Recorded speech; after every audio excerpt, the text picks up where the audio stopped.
You know, I call my page on YouTube Words from the Road. Could be seatbelt confessions or whatever. It seems like every time I shoot one of these videos, I've got a seatbelt around me because I'm going somewhere. We are about to go to a celebration of life. I hate the word funeral. It's so depressing sounding. But so we're about to go to a celebration of life for my wife's grandmother, Nanny. An amazing woman.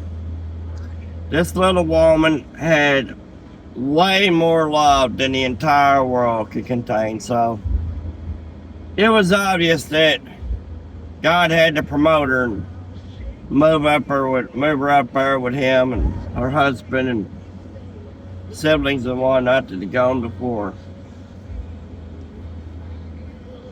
I say celebration of life because it really is a celebration. She was 95 years old.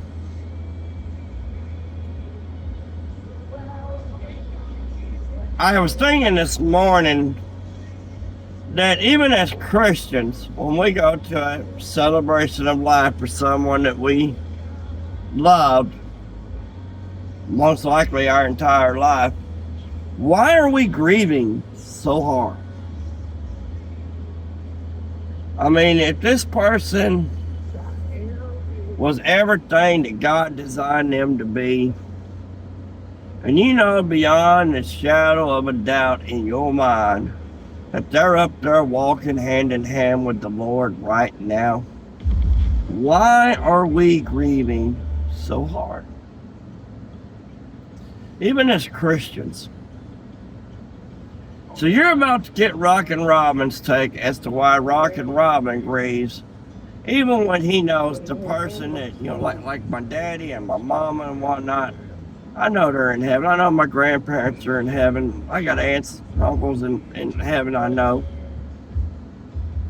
Why do I grieve so hard? For those of you out there that have been in the military and been on long deployments, and for truck drivers like myself that generally are out anywhere from 3 weeks to a month at a time, some stay out longer. And you've got family at home or you got friends at home. I've got a pair of friends, or husband and wife team, and sometimes I go 4 years or more without ever seeing them, but I do talk to them almost every single day. And while hearing their voice on the phone is okay, there's nothing like seeing someone you love face to face. I have a cousin in Ohio that, had it not been for becoming a professional truck driver, I would hardly ever see her. She's one of my favorite people in the world. She's most definitely my favorite cousin. Love you, Angela. Her husband, not necessarily one of my favorite people, but you all right, dude. So if I know beyond a shadow of a doubt that this person that I know and love has gone on to heaven, I'm not necessarily grieving for her loss. I'm grieving for the time that I no longer get to spend with them here on earth. Although I know in my heart of hearts that I love the Lord like they did, and I will see them someday.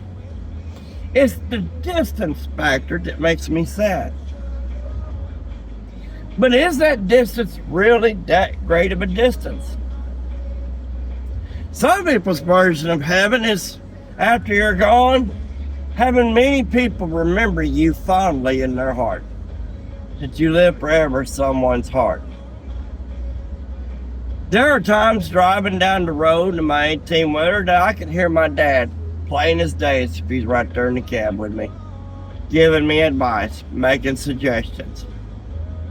And why is that?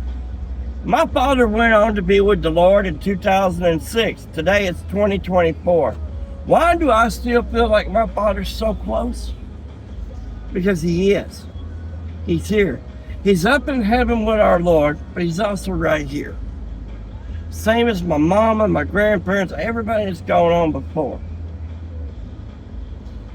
And while it's better to be able to reach over like I'm reaching over and I'm putting my hand on my wife's shoulder right now, while we still feel the loss of not being able to physically reach out and touch someone, we can always remember how much they touched our hearts while they were still here. And that's the most important thing to remember. Are we really grieving because we feel like we're never going to see them again? If you honestly feel like you're never going to see that loved one or that friend again after they've gone on to meet the Lord, then some soul searching needs to be in your future. And you need to make it a certainty as to whether or not you're going to be with them in the future.